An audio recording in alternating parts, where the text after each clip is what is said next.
Grey, વાર્પ અથવા તો યાનનો જે સોફ્ટવેર વાપરે છે એન્ડ્રોઈડનો, એમને પરચેઝની એન્ટ્રી નાખવા માટે અહીંયા શીખવાડું છું. પરચેઝની એન્ટ્રી બે રીતે જશે, કાં તો પરચેઝમાં તમે જઈને સીધી એન્ટ્રી કરી શકશો અથવા તો તમે ટ્રાન્ઝેક્શનમાં જઈને અહીંયા પરચેઝમાં જઈને પરચેઝ બિલની એન્ટ્રી કરી શકશો. બીજી વસ્તુ કે જે વસ્તુ તમારે સ્ટોકમાં નથી રાખવાની, એ બધી જનરલ એક્સપેન્સ મલ્ટીમાંથી એન્ટ્રી કરવાની છે. કઈ રીતે એન્ટ્રી કરી છે એ આગલા વિડીયોમાં શીખવાડેલું છે. પરચેઝ બિલની એન્ટ્રી કરવા માટે અહીંયા પરચેઝ બિલ ઉપર દબાવો અને અહીંયા તમારા ફોર્મની અંદર નીચે ન્યૂનું બટન અથવા એન્ટર દબાવો. ત્યારબાદ અહીંયા બુક સિલેક્ટ કરો. યાન પરચેઝ છે તો હું અહીંયા યાન લઈ લઈશ. હવે મારો બિલ નંબર જે કંઈ હશે પાર્ટીએ દીધો હશે, બિલ નંબર નાખીશ. પાર્ટીનું નામ હું અહીંયા નાખી દઈશ કે ભાઈ મને આ પાર્ટી પાસેથી માલ આવ્યો છે, જે તારીખનું બિલ હશે એ નાખીશ. બ્રોકર જે હશે બ્રોકર આવી જશે. ક્રેડિટ દિવસ નાખી દઈશ. લોટ નંબર નાખવા માટે અહીંયા જો મારે લોટ નંબર હશે તો આવી જશે. લોટ નંબર ફરીથી અહીંયા યાદ કરાવું. લોટ નંબર નાખવો હોય તો જોબ પ્રોસેસની અંદર અહીંયા લોટ નંબર અને શેડ નંબર આપેલા છે, ત્યાં તમે માસ્ટરમાં નાખશો તો અહીંયા ઓટોમેટિક લોટ નંબર અને શેડ નંબર નાખી શકશો. ત્યારબાદ જે ટાઈપનું ઇન્વોઇસ છે ઇન્વોઇસ લઈ લેજો.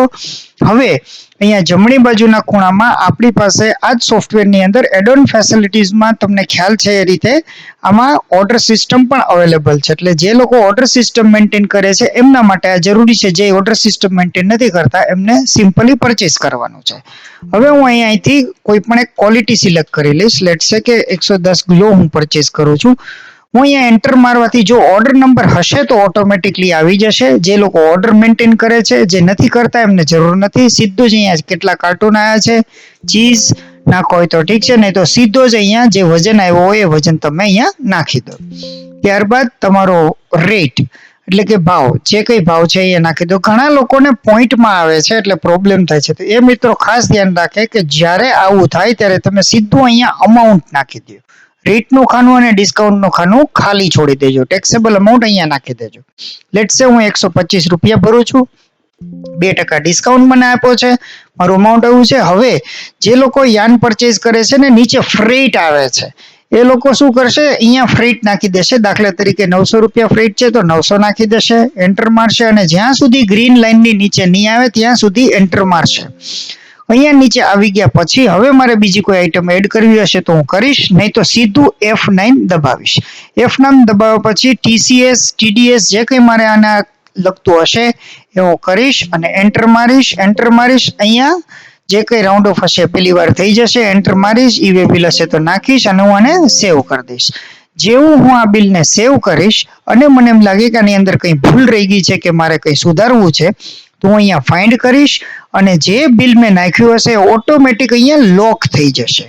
તમને જે કહ્યું હતું એમ લોક થઈ જશે. જે લોક થઈ ગયું એને અહીંયા ક્લિક કરવાથી લોક ખુલી જશે. લોક એટલે શું, તો કે ભાઈ કોઈ માણસને આપણે નોર્મલી પ્રેક્ટિસ હોય કે કોઈ પણ બિલ ખોલીને સેવ કરીને બહાર જતા હોય તો એને અટકાવવા માટે અહીંયા લોક રાખ્યું છે.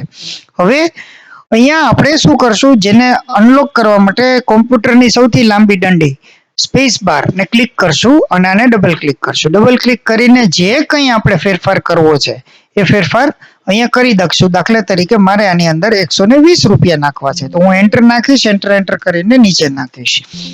જેવું ગ્રીન લાઇનની નીચે આવી જશે એટલે અહીંયા ખાસ નોંધ રાખવાની છે કે રાઉન્ડ ઓફ હવે બીજી વાર મોડિફિકેશનમાં ઓટોમેટિક આવશે નહીં.